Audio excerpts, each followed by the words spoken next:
Good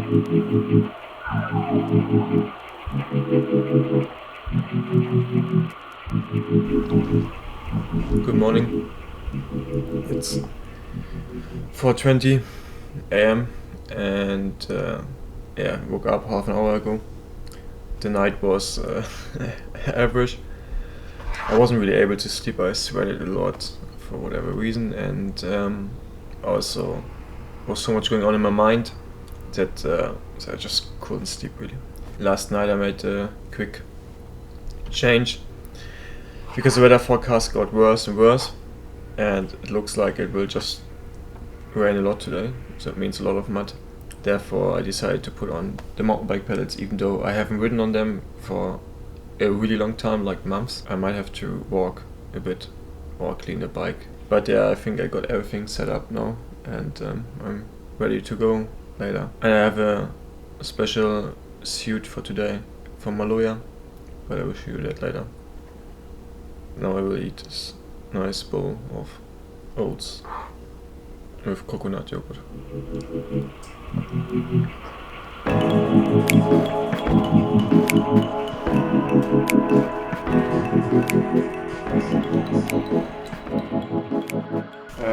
I take the spoon for clearing the tires from the mud, because I saw in the XL they had to step quite a lot and pick out the mud off the bike, so I take this in case I need to.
Okay, doesn't matter, just in the group and then I'm fine.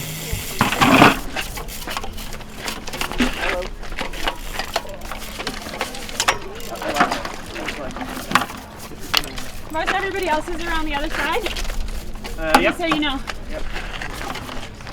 Get that. Oh. Yes. Good luck. Yeah, like, you got some group on it? Yeah. Okay. Alright, buddy, get it. Good luck.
So yeah, we want to give you a rundown on our races. So we didn't have to start together. The man started at 5:50 and the woman 2 minutes later. We had like the first 20 Ks was actually quite nice gravel. Then we hit a pretty rough mud section, and mud is not even the right word for it. It was more like chewing gum. It was so heavy that even after the race it stuck so much to the frames that with a high pressure washer you couldn't get the dirt off the bike. I mean, you told me about that before and I was like, okay, it's mud. But when I saw that, it was you went into the mud section and 2 seconds later your bike was just doing nothing. The mud was so sticky and so thick that it just blocked your wheels. And at least on my frame, it even took off the painting where the mud was running through the frame, and the tire tried to get through that mud. The woman had to run quite more than we did. We had to run, I don't know how much, but like quite a lot. But the woman had to run even more because obviously there was traffic from the man, which there were just so many men. It was just insane, and like you really did 5 meters of riding and then you had to stop again. The bikes were so heavy, they were at least double the weight. I wasn't able to lift, and when I tried it I blocked my back. There the race totally exploded.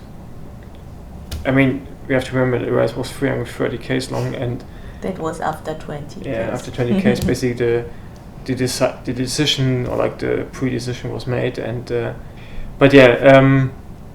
we got through it, obviously, somehow. Yeah, somehow.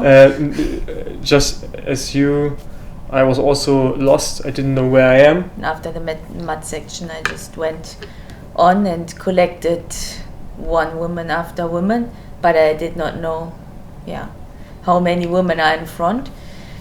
And on one point, one guy told me, "Okay, you are second," and I was like, "Okay, nice."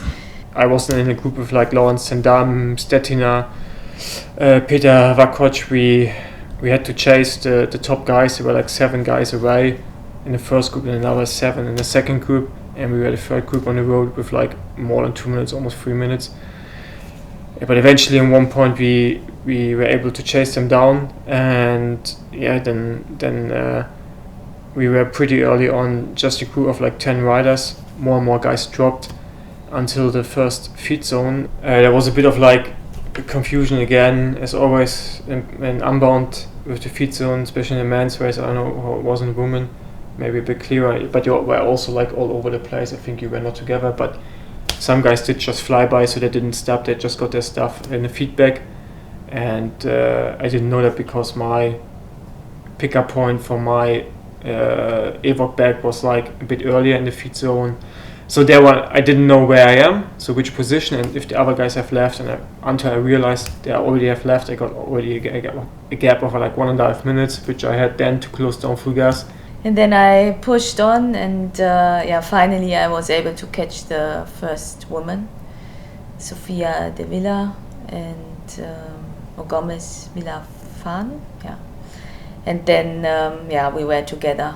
Until like 200 Ks into the race, I was actually quite well, but then just like suddenly my calves, which are already quite big, got even bigger and harder. I had to change in the night, or like before I went to sleep last night. I had to change to mountain bike pedals. The weather got so bad that it was just raining all the time, and I knew, okay, fuck it, I definitely have to run tomorrow, which I'm able to do also in the road shoes. But as we know, like you did in Trucker. But I wouldn't have been able to click in again into the road pedals. So I decided to change the mountain bike pedals. But there was the problem that I never used them. I used them the last time at Atlas Mountain Race, which was in March, I think, or February. So it's quite a long time ago. And I knew before the start it's a risk to change the shoes and also the pedals, but I had no other option. Otherwise, my race will be over after 20 Ks. So therefore, I did the change and I took the risk, which paid off for like 200 or 210 Ks. But then just my calves just like were kind of empty. My race actually ended at kilometer 225. I scratched and I went into the car with Kadir, and yeah, that is quite sad, because I felt good and I still think I should have been in that group until the end. That 7 guys I was with went to the finish line in the sprint for the win, which made it even harder to see that. But yeah, then I had time to get changed and be ready to watch your race, which ended a bit better than mine. Yeah, in the end I was, I think, 20 minutes before the second girl. It was the previous winner from last year. During the race we had a bit trouble, because she didn't want to go with me. She just hang on my wheel, and when I asked her if she also would like to maybe go into the front, she just went into the front and rode like 10 k's per hour. And then I thought, okay, I can't go with her. I have to do anything. After a river crossing, and it was a climb after it, and I saw her that she struggled a bit, and then I just kept on pushing the climb, and then I saw that she had problems, and then I just go. And my first thought were, okay, that's probably the worst thing I've done in the last time, and I wasn't sure if I make it to the end, because my back really hurt. But yeah, that got a bit better, because it was better when I pushed. It was worse than when I went easy. So you're really good in like this, like just going hard and fast. So yeah, it's good to see you finishing there. And it was also, it was a bit, I mean, I haven't been able to finish it off, but at least you finished it off. And it was also quite emotional. It was good to see you winning. I mean, it is not the risk, but you invested a lot for it. So and we traveled a lot in the recent times. So it was good to see that paying off. Yeah. And also after last year, where I had a lot of bad luck and nearly finished cycling or racing, it's now, I think, for me, it's just so good that I now get everything back. I'm really happy with it. I'm not so happy with it. It's not the last race, so no. There are other races to come. It's definitely hurting, but yeah. But you know the reason, and that's There were more chances coming. That's it. That's the story.